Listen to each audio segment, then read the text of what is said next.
नमस्कार, मैं हूं साहिल जोशी। दंगल में आपका स्वागत है। आज का दंगल बंगाल की बाबरी पॉलिटिक्स पर है, जिसकी गूंज अब उत्तर प्रदेश तक भी सुनाई दे रही है। दरअसल कोलकाता की कुर्सी पर कब्जे की लड़ाई बंगाल से दिल्ली तक छिड़ी हुई है। बंगाल में हुमायूं की बाबरी ममता की सियासत मुश्किल खड़े कर रही है, तो एसआईआर के खिलाफ ममता बनर्जी दिल्ली तक चढ़ाई करती हुई नजर आ रही है। बंगाल में ममता बनर्जी की नई मुसीबत उन्हीं की पार्टी से चुनकर आए विधायक हुमायूं कबीर खड़ी कर रहे हैं, क्योंकि मुर्शिदाबाद के बेलडांगा में बाबरी मस्जिद बना रहे हुमायूं कबीर एक तरफ मस्जिद का डिजाइन जारी कर चुके हैं, शिलान्यास कर रहे हैं, ईंट पत्थर जमा कर रहे हैं। बेलडांगा में जेसीबी पोकलेन ने खुदाई भी शुरू कर दी है, तो दूसरी तरफ बाबरी की चिंगारी उत्तर प्रदेश तक की सियासत में सुलगा रही है। विश्व हिंदू रक्षा परिषद ने उत्तर प्रदेश में पोस्टर लगाकर खुलेआम धमकी दी है कि बाबरी फिर बनी तो फिर गिरेगी। हिंदू संगठन के लोग झंडा, बैनर, गैती, फावड़ा लेकर मुर्शिदाबाद की तरफ कूच करते हुए निकल पड़े हैं। सड़कों पर वाहनों के काफिले नजर आने लगे हैं, लेकिन यूपी पुलिस ने फिलहाल उन्हें इजाजत नहीं दी है। उत्तर प्रदेश से बंगाल तक मुस्लिम नेता बाबरी मस्जिद को लेकर कयामत वाले दावे कर रहे हैं। तो आज ही सीएम योगी ने कहा है कि कयामत तक भी बाबरी दोबारा नहीं बन सकती। हम लोगों ने कहा था ना कि रामलला हम आएंगे, मंदिर वहीं बन गया ना, मंदिर अयोध्या में। कोई संदेह है?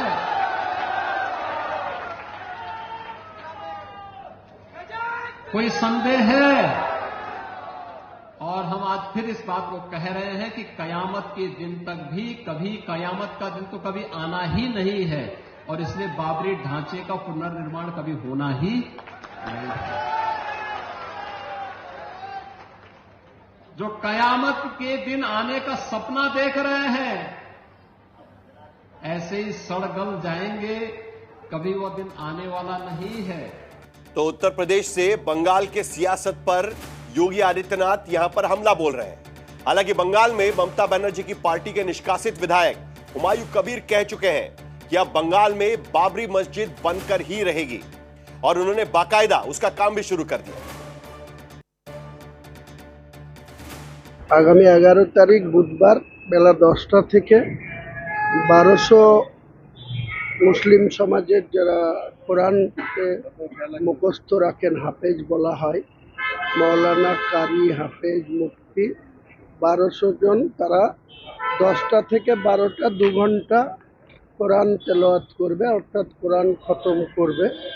তারপরেই 12টা থেকে 12:30টার মধ্যে আনুষ্ঠানিকভাবে ইঞ্জিনিয়াররা এবং যারা নির্মাণ শ্রমিক তাদের উপস্থিতিতে बाबरी मस्जिद कंस्ट्रक्शनर काज। इससे पहले कल ही मुर्शिदाबाद के बेलडांगा में मस्जिद का शिलान्यास करते हुए हुमायूं कबीर ने दावा किया है कि 11 फरवरी को सुबह 10 बजे 1200 लोग एक साथ कुरान पठन करेंगे। 12 बजे से मस्जिद का निर्माण शुरू हो जाएगा। 12 फरवरी को प्लासी से सुबह 9 बजे झांकी के साथ बाबरी यात्रा निकलेगी।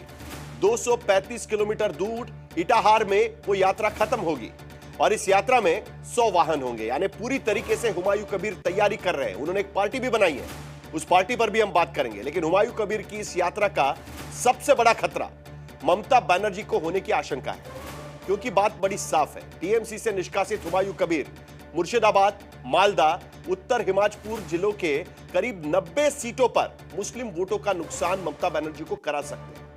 हुमायूं कबीर ने चुनौती दी है कि मुर्शिदाबाद जिले की 12 में से एक भी सीट टीएमसी नहीं जीत पाएगी। 182 सीटों पर चुनाव लड़ने का ऐलान हुमायूं कबीर पहले ही कर चुके हैं। हुमायूं ने कांग्रेस, लेफ्ट, एमआईएम जैसे तमाम दलों से गठबंधन के दरवाजे खुले रखे हैं। यहां तक की खबर है कि टीएमसी ने 14 सीटों पर गठबंधन की पेशकश भी की थी, और अगर यह गठबंधन नहीं हुआ तो आशंका है कि हुमायूं 30 से 40 सीटों पर ममता बनर्जी का खेल बिगाड़ सकते हैं। ऐसे में जो हुमायूं कबीर कल तक भरतपुर से टीएमसी के विधायक के तौर पर काम कर रहे थे, उनके परिजनों पर बंगाल पुलिस का कहर टूट पड़ा है। देखिए सियासत कैसे बदलती है। हुमायूं के रिश्तेदारों पर एनडीपीएस एक्ट के तहत एक्शन शुरू हो चुका है। हुमायूं कबीर की बेटी नजमा की ससुराल में 10 करोड़ रुपए की संपत्ति की जब्ती हो रही है। घर, दुकान समेत 17 संपत्तियां सील कर दी गई है। हुमायूं कबीर और उनके बेटे रॉबिन पर पुलिस ने मारपीट का मुकाबला भी दर्ज कर दिया है। लीगल काम तो अब कुछ नहीं है। तो पहले पुलिस आया था, छानबीन किया तो कुछ बोला नहीं। तो अभी कुछ दिन पहले नोटिस आया था, तो इसलिए कोर्ट पे वकील से बात हुआ है। तो अभी भी कल परसों आया था नोटिस लेके, तो बात किया है हमने। ये कुछ नहीं है, ये पॉलिटिकल वजह से मेरे पापा के लिए ये साजिश है सब। वैसे ममता बनर्जी की दूसरी लड़ाई दिल्ली में चल रही है, क्योंकि जिसमें चुनाव आयोग के एसआईआर पर सुप्रीम कोर्ट तक लड़ाई छिड़ चुकी है।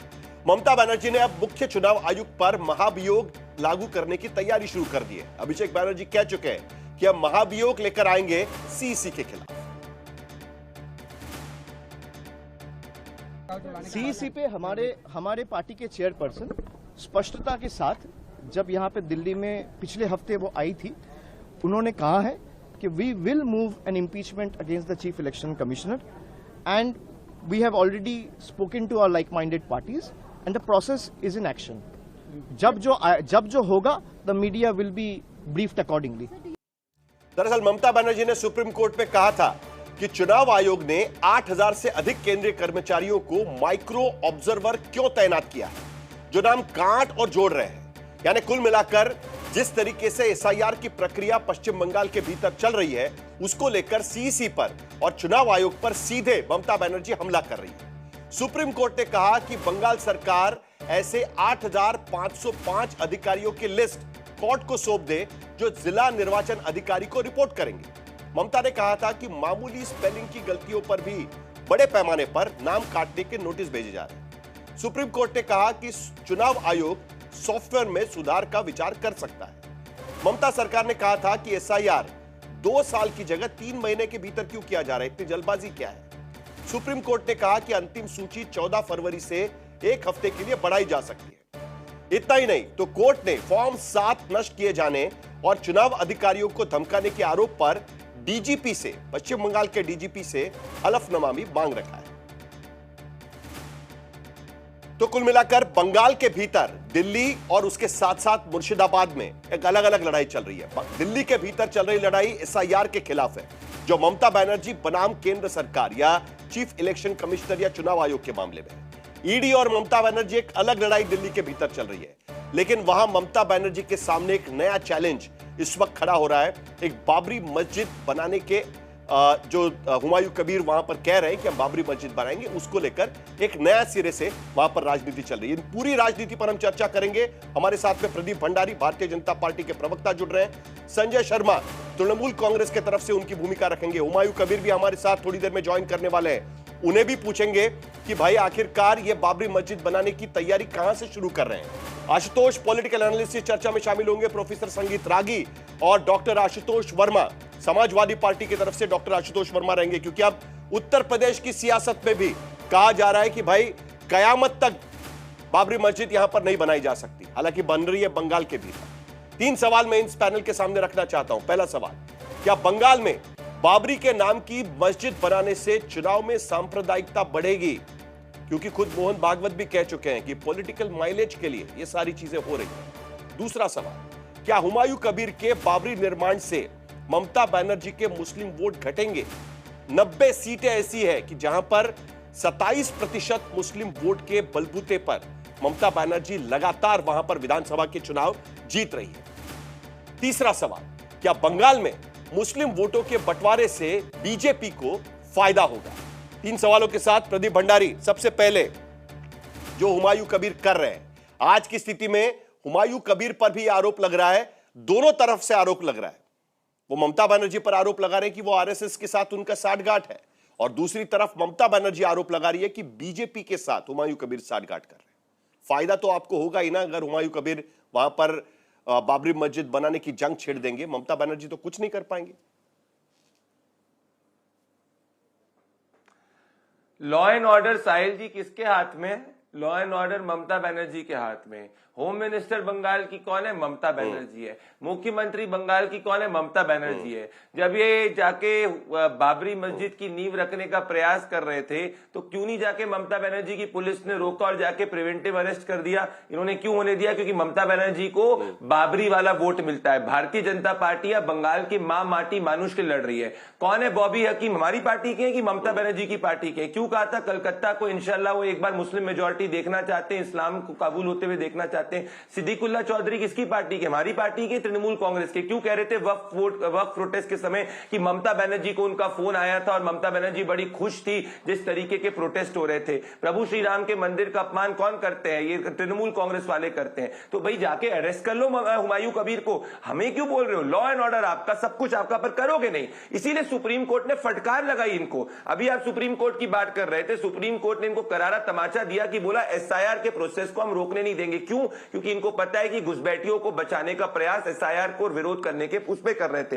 बंगाल की स्थिति लॉ एंड ऑर्डर की ऐसी दयनीय है कि एक आम नागरिक अंकुर सिंह करके बेचारा जो बंगाल के अंदर रहता नहीं, उसमें बंगाल की पुलिस 25 एक कोई मर्डर का केस लगा देती है जो व्यक्ति 20 साल से बंगाल के अंदर गया नहीं है। तो ममता बनर्जी जो है रूल ऑफ लॉ नहीं, लॉ ऑफ द रूलर चला रही है। ये मैं भी नहीं कह रहा हूं साहिल जी, ये कलकत्ता हाईकोर्ट भी 2021 के अंदर कर चुका है। तो इस लॉजिक के हिसाब से तो फिर भाई ममता बनर्जी को देखना चाहिए। बड़ी बात यह साहिल जी कि आज बंगाल में भले हिंदू हो या मुसलमान हो, ममता बनर्जी के शासन से त्रस्त आ चुका है, क्योंकि दोनों जानते हैं कि ममता बनर्जी के शासनकाल में 4000 से ज्यादा इंडस्ट्री जो है वो बंगाल छोड़ के जा चुकी है। प्रति व्यक्ति आय बंगाल की 40 सालों के अंदर सबसे कम हो चुकी है। बंगाल का पर कैपिटा जीडीपी सबसे कम हो चुका है और ममता बनर्जी सिर्फ और सिर्फ तुष्टीकरण के नाम पे एसआईआर का विरोध करके, लेकिन उसके बावजूद आज की स्थिति में तो उज्जवल बंगाल ममता बनर्जी के खिलाफ सबसे बड़ी जंग अगर पश्चिम बंगाल के भीतर छेड़ने की कोशिश हो रही है तो उन्हीं के पार्टी से। एक वक्त पे आपको याद होगा प्रदीप भंडारी 2019 में लोकसभा का चुनाव लड़ा था हुमायूं कबीर ने, आप ही के पार्टी से, आपको शायद याद होगा। लेकिन उसके बावजूद एक सवाल तो बनता है, तो सिर्फ हमारे साथ नहीं, वो तो हर पार्टी से जा चुके हैं तृणमूल कांग्रेस की तरफ से। नहीं ठीक है, ठीक है, हुमायूं कबीर का इतिहास भी खंगाल कर देखना पड़ेगा हमें। लेकिन नहीं, मैं उस पर आता हूं, इतनी जल्दी नहीं, थोड़ी थोड़ी देर में हम लोग उस पर भी आएंगे। कांग्रेस की एजेंट हो गई। उस लॉजिक के हिसाब से तो कांग्रेस की एजेंट ममता बनर्जी हो गई, क्योंकि एक समय में कांग्रेस पार्टी की थी। चलिए अभी तो शुरुआत भी नहीं हुई है ना प्रदीप भंडारी, थोड़ी थोड़ी देर में हम लोग उस पर आएंगे। लेकिन तौसीफ एक सवाल तो बनता है, देखिए 11 बीघा जमीन पर वहां पर मस्जिद बनाई जा रही है, ठीक है। अभी तक इस बात की कोई पुष्टि नहीं है। हमने हुमायूं कबीर से पूछने की कोशिश की कि क्या इसकी इजाजत ली गई है। कोई भी जमीन पर, अपनी जमीन है लेकिन कोई भी उठकर वहां पर मंदिर मस्जिद नहीं बना सकता, उसके लिए इजाजत की जरूरत होती है। क्या आपको नहीं लगता कि जानबूझकर शांति भंग करने के लिए हुमायूं कबीर ये चीज कर रहे हैं? और अगर कर रहे हैं तो क्या सरकार उन्हें रोकने की कोशिश करेगी? दो चीजों पर क्लैरिफिकेशन चाहूंगा मैं तौसीफ भाई आपसे। देखिए, हुमायूं कबीर जो है बीजेपी में भी रहे हैं और बीजेपी ने अपना पॉलिटिकल जो नाम उन्होंने कमाया, अपनी पार्टी को जो लॉन्च किया चुनाव के वक्त में, उन्होंने मंदिर निर्माण के नाम से स्टार्ट किया था। यही सीख जो है हुमायूं कबीर ने बीजेपी में रहते हुए सीखा है और हुमायूं कबीर ने अपना पॉलिटिकल पार्टी एक मस्जिद के निर्माण के नाम से स्टार्ट किया है। तो ये आज जो है बीजेपी को तो खुश होना चाहिए कि हुमायूं कबीर उनसे कुछ सीख रहे। हालांकि बंगाल की जनता इस तरह की कम्युनल पॉलिटिक्स को नकारती है। अगर कोई चाहे कि वो किसी प्लॉट में मस्जिद बनाए, मस्जिद के साथ में हॉस्पिटल बनाए, साथ में और भी कुछ प्रोग्राम, एक कॉम्प्लेक्स बनाए नॉलेज सिटी टाइप का, तो वो उसको संवैधानिक राइट है। जहां पे अगर कानूनी दांवपेच आती है, जहां पे स्टेट एडमिनिस्ट्रेशन का इन्वॉल्वमेंट का स्कोप है, बिल्कुल सरकार वहां पे इन्वॉल्वमेंट करेगी। बिल्कुल ममता बनर्जी के हाथ में लॉ एंड ऑर्डर है और जो कोई लॉ एंड ऑर्डर बिगाड़ने की कोशिश करेगी, ममता बनर्जी की पुलिस उसे डंडे से मार करके वापस भगा देगी। जिस तरीके से बीजेपी के तौसीफ जरा मुझे दो चीजों का क्लैरिफिकेशन दे दीजिएगा। डंडे से भगाया गया था। नहीं तौसीफ, मुझे जरा दो चीजों का क्लैरिफिकेशन चाहिए इस पूरे मामले को लेकर। आपने कहा ठीक है कि भाई जमीन उनकी है, 3 बीघा जमीन उन्होंने खरीदी थी, 11 बीघा कैसे हो गई मुझे नहीं पता। हुमायूं कबीर कह रहे कि हमने तो परमिशन मांगी है सरकार की तरफ से, जो भी लोकल एडमिनिस्ट्रेशन होगा उनसे इजाजत मांगी गई है। क्या आज की स्थिति में बंगाल सरकार की तरफ से मस्जिद बनाने की इजाजत हुमायूं कबीर को दी गई है या नहीं दी गई है, नंबर एक। नंबर दो, अगर इजाजत नहीं दी गई है तो वहां पर जो बुलडोजर लगे हुए हैं, वहां पर जो जेसीबी लगे हुए हैं, वहां पर जो ईंटें इकट्ठा की जा रही है, 1200 लोगों को बुलाया जा रहा है, यात्रा निकाली जा रही है, क्या उसकी इजाजत दी गई है उनको या नहीं दी गई है? और अगर नहीं दी गई है तो उन पर क्या कार्रवाई की जाएगी? देखिए, इसके पहले भी हुमायूं कबीर ने एक वहां पे इज्तिमा टाइप का किया था, जब लोग आए थे ईंट लेकर के आस पड़ोस से मस्जिद के नाम पे। उस वक्त में शांतिपूर्वक सब कुछ रहा।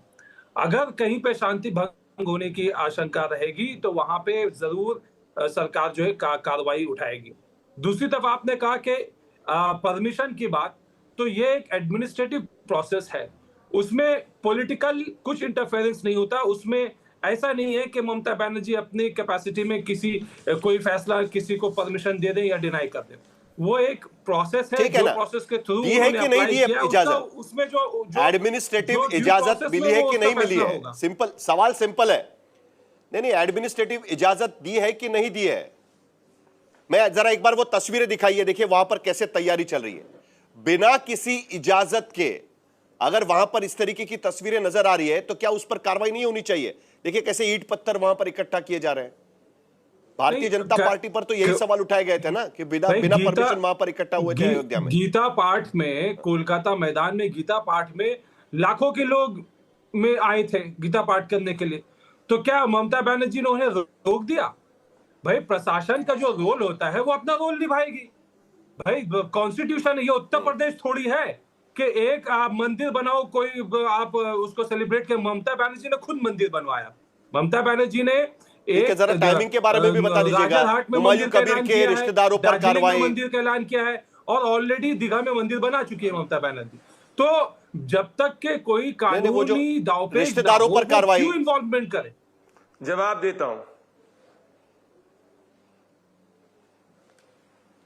नहीं, रिश्तेदारों पर कार्रवाई की बात भी बता दीजिएगा जरा, वो टाइमलाइन भी बता दीजिएगा। आपका भी आरोप होता है ना बीजेपी पर, चुनाव सामने आया, खिलाफ चले गए, फिर कार्रवाई शुरू हो जाती है। यहां पर हुमायूं कबीर की बेटी के ससुराल पर कार्रवाई शुरू हो गई वहां पर। देखिए, अगर कहीं पे कोई कार्रवाई बनती है तो वो तो कार्रवाई होगी, उसमें तो कोई रोक नहीं लग सकता। उसमें तो कोई बीजेपी से ममता बनर्जी नहीं पूछेंगी ना कि कार्रवाई होनी चाहिए या नहीं होनी चाहिए। भाई, स्टेट एडमिनिस्ट्रेशन है, वो अपनी कार्रवाई कर रही है। इसमें बीजेपी अपना रोटी सेकने को आती है। बीजेपी का तो यहाँ पे सिवाय हिंदू मुस्लिम के, सिवाय मंदिर मस्जिद के, उनके पास में तो कोई मुद्दा ही नहीं। आज तो पैंट खोल के रख दिया इलेक्शन कमीशन का, सुप्रीम कोर्ट ने नंगा कर दिया। एसआईआर में के दौरान 8000 केंद्रीय कर्मचारियों को नंगे तुम लोग हुए हो, के तौर पे कर दिया। नंगा तृणमूल कांग्रेस वाले लोग हुए हैं, समझे तौसीफ? फिर से बढ़ाया गया। आप लोग नंगे हुए हो, जाके लोगों को लाइन पे खड़ा करके जिस तरीके से हरासमेंट कर रही है बंगाल के डीजीपी एसआईआर प्रोसेस के द्वारा नंगा कर दिया सुप्रीम कोर्ट के सामने। पीछे हटना पड़ा, इलेक्शन कमीशन को मानना पड़ा कि सॉफ्टवेयर में गड़बड़ी है। सॉफ्टवेयर में गड़बड़ी की वजह से करोड़ों लोगों को लाइन में खड़ा होना पड़ा। डेली मजदूरी, उनका अपना डेली का उनका मजदूरी छोड़ करके उन्हें आकर के लाइन में खड़ा होना पड़ रहा है। और ये इनको मानना पड़ा इलेक्शन कमीशन को, क्या सॉफ्टवेयर में गड़बड़ी है। आज सुप्रीम कोर्ट के फैसले पे सारा काम हो रहा है, तो इलेक्शन कमीशन किसके इशारे पे काम कर रही है? बंगाल की जनता को आप जब हरासमेंट करिएगा तो आप इलेक्शन कैसे जीतिएगा? एक मिनट, एक करके जीतने के लिए एक करके सुप्रीम कोर्ट के मुद्दे पर भी आना है मुझे, लेकिन एक करके आपने कहीं और कर दिया होगा। एक मिनट, तौसीफ आपने बात रखी, जरा प्रदीप भंडारी से भी पूछ लेंगे हम, जरा प्रदीप भंडारी से भी पूछ लेंगे एक करके। पहले इस बात का जवाब दीजिए, वो कह रहे हैं कि आपके तो बाछे खिल गई हुमायूं कबीर जो कर रहे हैं उसको देखते हुए, आपको तो फायदा ही नजर आ रहा है उसमें। आप पॉलिटिकल माइलेज लेने की कोशिश कर रहे हैं, सीधा आरोप है तृणमूल कांग्रेस। प्रदीप भंडारी एक नई पार्टी खोल करके, एक नई पार्टी स्टार्ट करके कोई कहता है कि वो नहीं, प्रदीप भंडारी जवाब देंगे। तौसीफ, तुम्हारा नाम प्रदीप भंडारी नहीं है, प्रदीप भंडारी जवाब देंगे। साहिल भाई, ये हुमायूं कबीर कहता है कि अगर उसको हिंदुओं के खिलाफ बयान बोलने के लिए ममता बनर्जी कहती थी। मैं पूछ रहा हूं, हुमायूं कबीर को अरेस्ट क्यों नहीं किया है ममता बनर्जी ने?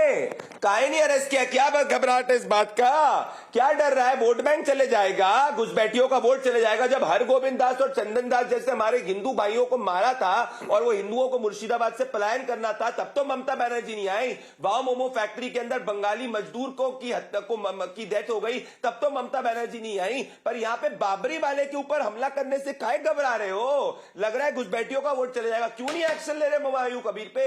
ऐसी क्या घबराहट है हुमायूं कबीर पे एक्शन नहीं लेने के लिए? लग रहा है कि मुसलमान वोट हट जाएगा। मैं आपके शो पे वादा करना चाहता हूं, भारतीय जनता पार्टी की सरकार बनेगी, बाबरी क्या, बाबरी के बाबर तक की नींव नहीं रखने देंगे। ये गारंटी हम दे रहे हैं आप के ऊपर। आपको साहिल जी, ये घुसपैठिया समर्थन तृणमूल कांग्रेस को सुप्रीम कोर्ट के अंदर करारा तमाचा लगा। एसआईआर रोकने चाह रहे थे। चीफ जस्टिस ऑफ इंडिया ने बोला we will not let anyone put any impediment in the SIR process. ये कंप्लीटली एक्सपोज हो चुके हैं। क्या ममता बनर्जी मुर्शिदाबाद के हिंदुओं के लिए खड़ी हुई? नहीं हुई। क्या गरीब मजदूर के लिए खड़ी हुई? नहीं खड़ी हुई। अरे बाबरी की नींव को रोक क्यों नहीं पाई? पुलिस क्यों नहीं लाठी चार्ज करा? क्यों नहीं हुमायूं कबीर को पीटा? क्या घबराहट हो गई? ये मैं पूछना चाहता हूं। हमारा लॉ एंड ऑर्डर है, उत्तर प्रदेश के अंदर होता ना तो बिल बिलाया होता हुमायूं कबीर अभी। पर ये बंगाल है, तुमको चाहिए कि आप बंगाली हिंदू के ऊपर लाठी चलाओ, पर जाके बाबरी वाले पे लाठी नहीं चलाओ। ये असलियत है ममता बनर्जी की। ये घबराते हैं ये लोग, क्योंकि इनको लगता है 30% वोट इनका हट जाएगा, जिसके नाम पे ये चल रहे हैं। ये है इसकी सच्चाई। पूछिए ना साहिल जी, लॉ अगर हमारा होम मिनिस्टर होता ना बंगाल के अंदर और हमारी सरकार होती, हुमायूं कबीर तो जा भी नहीं पाता। तो आप ये कहने की कोशिश कर रहे हैं, आप ये कहने की कोशिश कर रहे हैं। नहीं प्रदीप भंडारी, वही सवाल आपके पास भी जाएगा। एक मिनट प्रदीप भंडारी, यही सवाल आपके पास भी जाएगा। हुमायूं कबीर क्या कह रहे हैं कि भाई जमीन मैंने खरीदी है, मैं यहां पर मस्जिद बनाना चाहता हूं। जमीन मैंने खरीदी है, मैं यहां पर मस्जिद बनाना चाहता हूं। दिक्कत क्या है? क्या कोई मंदिर या मस्जिद नहीं बना सकता खरीदी हुई जमीन पर? सरकार की जमीन पर कब्जा करके बना रहे हैं कि नहीं बना रहे, वो अभी तक साफ नहीं है। उनका कहना है कि भाई मैं तो खरीद के मस्जिद बना रहा हूं, मैं उसको बाबरी नाम दूं या और कोई नाम दूं। उनका यह कहना है कि भाई मैं जो चाहे वो नाम दे सकता हूं। नहीं बना सकते, तो इसके बावजूद आप कह रहे हैं कि मस्जिद नहीं बनाई जाएगी। बाबरी मस्जिद नहीं बना सकते, जो करना है कर लो। बाबरी मस्जिद नहीं बना सकते, बाबर के नाम पे कोई प्रतिमा नहीं होगी, उसको नहीं हम होने देंगे। जो आपको पर्सनल मस्जिद बनानी बनाइए, वो आपका धार्मिक अधिकार है। बाबरी का अंश तक नहीं हम होने देंगे, ये मैं आपको कह रहा हूं। नहीं होने देंगे बाबरी मस्जिद। मस्जिदों में प्रतिमा नहीं होती है, मालूम ही नहीं है। ये कह रहे कि बाबर के नाम की प्रतिमा होने नहीं देंगे। भाई मस्जिदों में प्रतिमा कहां रखी जाती है? प्रदीप भंडारी को इतनी सी बात नहीं मालूम? कभी जाइए मस्जिद के अंदर, जाइए जामा मस्जिद में चले जाइए, आपको रोका नहीं जाएगा। अरे तुम जाओ मस्जिद में, मैं मंदिर प्रतिमा नहीं होती है। तुम जाओ। आपने कहा कि बाबर के नाम की प्रतिमा होने नहीं देते। बाबर के नाम हो चाहे किसी के नाम की प्रतिमा, वो हमने देखा जाके औरंगजेब से लेके बाबर ने क्या क्या काम किया है। हमने देखा है औरंगजेब से लेके बाबर ने क्या क्या काम किया है। अरे सुनो, प्रभु श्री राम के मंदिर के दर्शन जब करोगे ना तब समझ में आएगा, पर तुम नहीं करोगे क्योंकि तुम्हारे पूर्वज जो थे वो हिंदू ही हैं। ये याद बात रखो, कभी ना कभी तो तुम भी चेतोगे और जानोगे। ये आपको भी पता है, मुझे भी पता है। बाबरी मस्जिद, आपको जो मस्जिद बनानी है प्राइवेट टाइम पे बनाइए। सुप्रीम कोर्ट का तमाचा लगा है, बंगाल का मामाती मानो तुम्हारे साथ है। बाबरी की नहीं, बंगाल जीतने वाले नहीं हो। सुप्रीम कोर्ट का तमाचा आपको लगा है, आपको एसआईआर में तमाचा लगा है। आपको एसआईआर को रोकने का प्रयास मत करना। दीदी गई, दीदी को जाके सुप्रीम कोर्ट ने, चलिए एक मिनट सुप्रीम कोर्ट में। चलिए उसके साथ साथ एक और एक चीज, प्रदीप भंडारी तुमने दिए, एक सेकंड प्रदीप भंडारी एक मिनट। सुप्रीम कोर्ट ने क्या कहा है वो सबने देखा है। सुप्रीम कोर्ट ने कहा है कि किसी भी हालत में एसआईआर की प्रोसेस को नहीं रोका जाएगा, ये भी कहा है।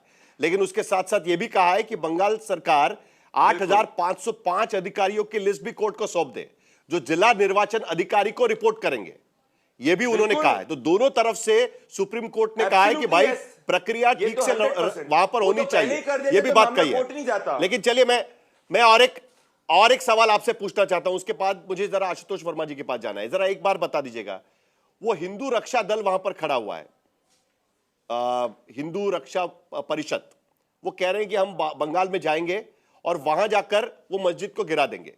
क्या उत्तर प्रदेश सरकार वहां उनको जाने देगी या नहीं जाने देगी? नहीं, मैं ये कह रहा हूं साहिल जी, संविधान का बेसिक अधिकार क्या कहता है? आर्टिकल 21 कहता है ना, मैं आपको जवाब दे रहा हूं। आर्टिकल 21 क्या कहता है? Freedom of any movement in any part of the country. भले वो बंगाल हो, भले वो उत्तर प्रदेश हो, कहीं भी हो, कोई भी नागरिक जा सकता है वहां पे। उसको गैर कानूनी काम नहीं करना है। गैर कानूनी काम रोकने की जिम्मेदारी किसकी? स्टेट गवर्नमेंट की जिम्मेदारी है। अरे धमकी तो तौसीफ भी दे रहे हैं यहाँ पे जाके शो पे। इसका ये मतलब थोड़ी कि ममता बनर्जी तौसीफ को गिरफ्तार कर लेगी। कोई भी कुछ भी चीज बोले एक्शन लेना ममता की पुलिस। नहीं तो आप कह रहे हैं कि जो एक युवक को जो 20 साल से बंगाल के अंदर नहीं गया उस पर जाके फेक केस डाल रहे हैं। ठीक है डॉक्टर वर्मा, बाबरी मस्जिद यहां पर योगी आदित्यनाथ अब कह रहे हैं मस्जिद हिंदुस्तान का अस्मिता नहीं है। ठीक है, सुप्रीम कोर्ट ने राम मंदिर के मामले में फैसला दिया है, उसके बाद यह भी कहा है कि अयोध्या में राम मंदिर से थोड़ी दूरी पर वहां पर मस्जिद भी बननी चाहिए, तो वो तो मस्जिद बनानी पड़ेगी ना कम से कम। डॉक्टर वर्मा, अब योगी आदित्यनाथ कह रहे हैं कयामत तक नहीं बन पाएगी। उत्तर प्रदेश में भी मामला पहुंच गया है।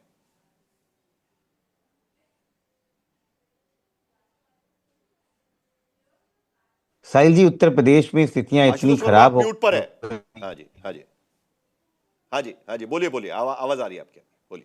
मेरी आवाज? हाँ, तो बड़ी बड़ी अजीब स्थिति उत्तर प्रदेश की इस समय हो गई है। उत्तर प्रदेश में जिस प्रकार से सरकार चल रही है और भारतीय जनता पार्टी के बीच में सर फुटअव्वल चल रही है, वो सबको देखने को मिल रहा है।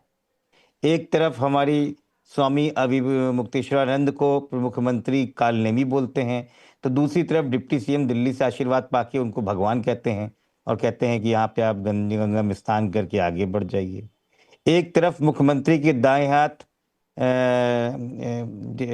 स्वतंत्र देव सिंह अपने काफिले के साथ जाते हैं, तो दूसरी तरफ दिल्ली के वृद्ध हस्पास विधायक जो है ब्रजभूषण राजपूत, उनको रास्ते में रोक लेते हैं।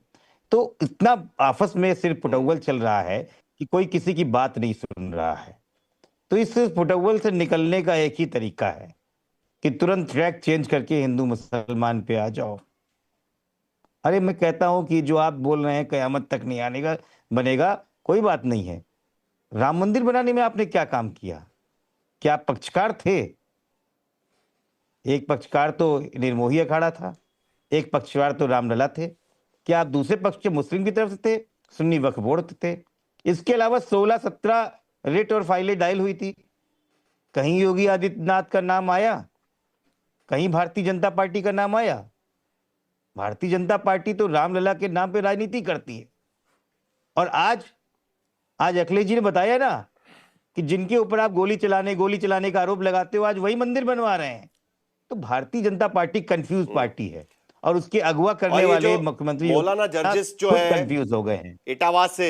वो कह रहे हैं कि चलिए उत्तर प्रदेश के मुसलमान चलिए बंगाल में जाकर रहते हैं, वहीं पर मस्जिद बनाएंगे। वहां पर भी तो दूसरे लोग भी वहां पर तैयार हो रहे हैं ना कहीं। सभी लोग अपने तरीके से इस चीज को देख रहे हैं। साहिल, देखिए ये देश संविधान से चलता है। ये किसी मौलाना के कहने से या किसी योगी के कहने से नहीं चलेगा। इस देश में ये राजनीतिक वोट की खींचातानी खत्म करें। और सबको पता है कि देश की सेकुलर ताकतों को कमजोर बनाने में किन किन लोगों का काम है और कौन पीछे भारतीय जनता पार्टी के साथ उनकी बी टीम होकर खड़े होते हैं। आप बिहार का चुनाव देख लीजिए, आप उत्तर प्रदेश का चुनाव देख लीजिए, आप महाराष्ट्र का चुनाव देख लीजिए। जब भारतीय जनता पार्टी जीती है तब तक इन बी टीम के सहारे से लड़ती है, क्योंकि भारतीय जनता पार्टी सीधे अपने तरीके से जनता के पास नहीं जा सकती। कभी चुनाव आयोग के साथ में जाती है, कभी ईडी और सीबीआई के साथ जाती है, कभी हुमायूं कबीर जैसे लोगों के साथ जो कभी भारतीय जनता पार्टी के लोकसभा चुनाव लड़ते हैं, उनके माध्यम से चुनाव लड़ती है। प्रदीप भंडारी, नई बात नहीं। चलिए जवाब दीजिएगा। देश में इस बार हुमायूं कबीर आपको मदद करेंगे। और देखिए कुछ आंकड़े मैं आपके सामने रखता हूं। देखिए बड़ी इंटरेस्टिंग बात है, क्योंकि उत्तर बंगाल के भीतर चुनाव वहां पर 2 बार कोशिश करके देख ली। प्रदीप भंडारी, आप तो आंकड़े वाले आदमी हैं, आपको तो आंकड़े तुरंत समझ में आ जाएंगे। इसके लिए मैं जरा थोड़े आंकड़े आपके सामने रखता हूं। बताता हूं मैं आपको। देखिए बंगाल के भीतर ममता बनर्जी जीतती है, उसमें 27% जो मुस्लिम वोट है उसका बहुत बड़ा हाथ होता है आमतौर पर। 98 करीब 100 सीटें ऐसी है कि जहां पर इसका सीधा फायदा तृणमूल कांग्रेस को होता है। पिछली बार भी कोशिश हुई, ओवैसी वहां पर गए लेकिन वो वोट नहीं तोड़ पाए, और इस बार हुमायूं कबीर वहां पर खड़े हो गए। जनता उन्नयन पार्टी वहां पर उन्होंने बना चुकी है। ठीक है, फायदा तो होगा ना कहीं आपको, जो आशुतोष वर्मा कह रहे हैं। ठीक है, राजनीति में सब चलता है प्रदीप भंडारी, आपको भी पता है। साहिल भाई, आशुतोष वर्मा के पॉलिटिकल समझ को आप सीरियसली मत लीजिए। वो इसी समझ के कारण वो उत्तर प्रदेश के अंदर लगातार हार रहे हैं और आगे भी हारेंगे।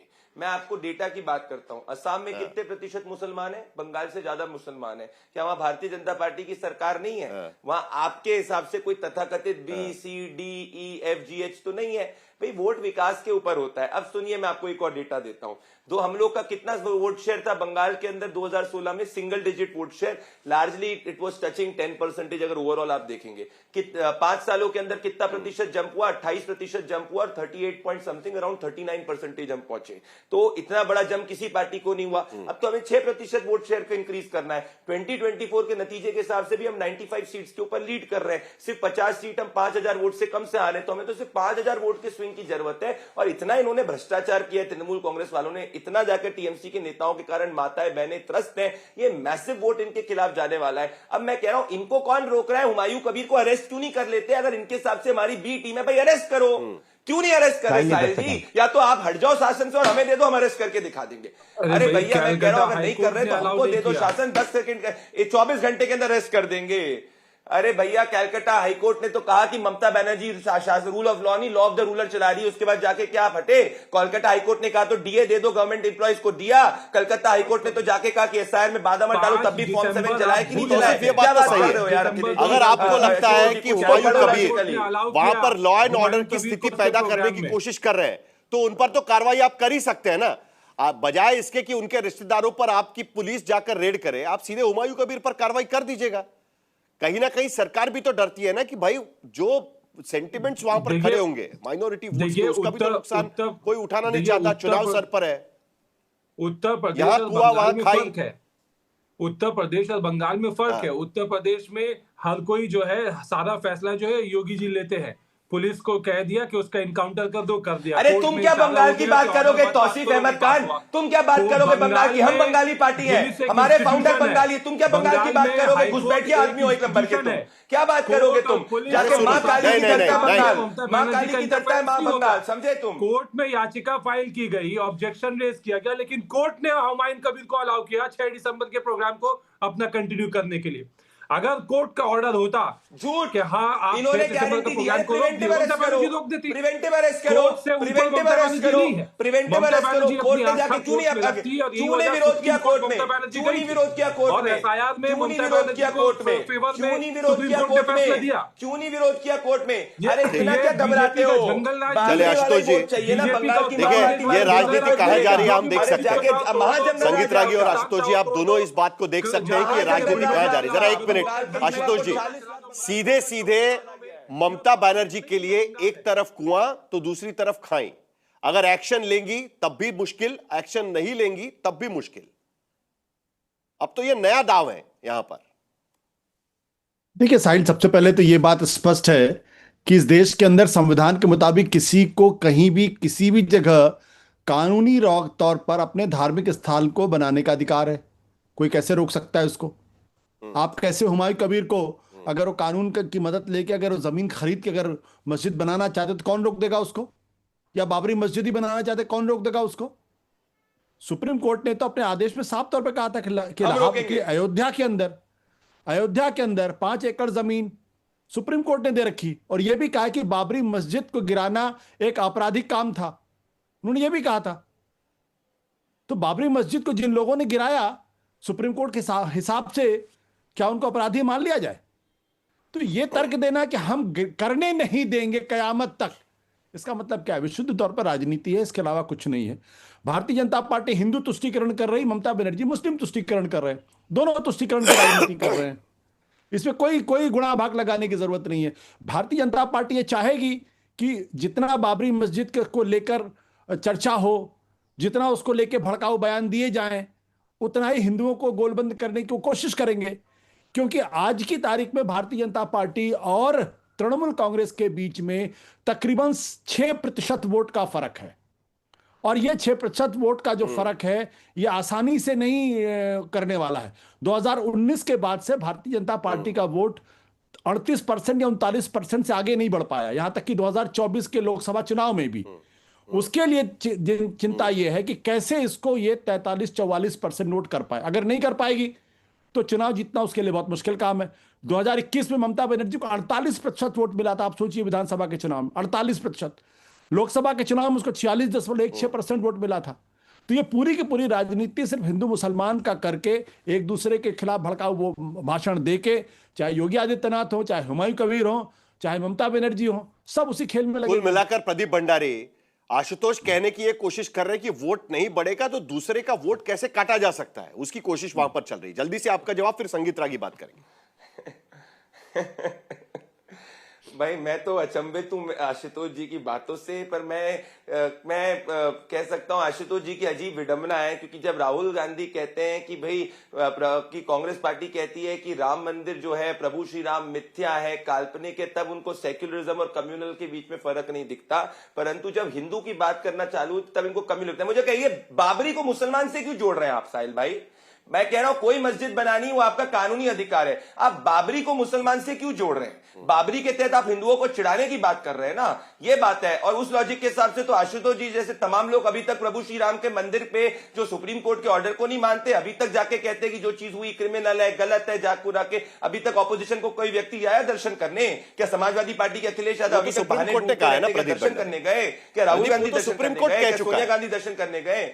नहीं, मैं सुप्रीम कोर्ट कह चुका है ना, आपको तो पता है। सुप्रीम कोर्ट ने यह भी कहा है कि वो राम जन्मभूमि है, पर वो तो सुप्रीम कोर्ट ने यह भी कहा है कि राम जन्मभूमि है। तो क्या विपक्ष किसी नेता ने अभी तक माना?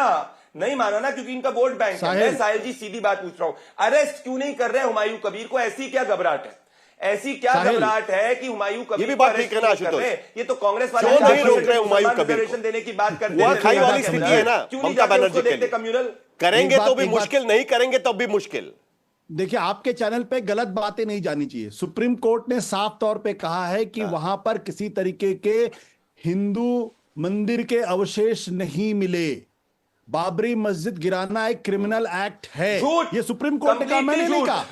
ये सुप्रीम कोर्ट ने कहा, मैंने नहीं कहा। सुप्रीम कोर्ट ने कहा है। नहीं, झूठ बोल रही है। सुप्रीम कोर्ट की वर्डिक्ट है कि अयोध्या में प्रभु श्री राम का मंदिर की जरूरत नहीं है।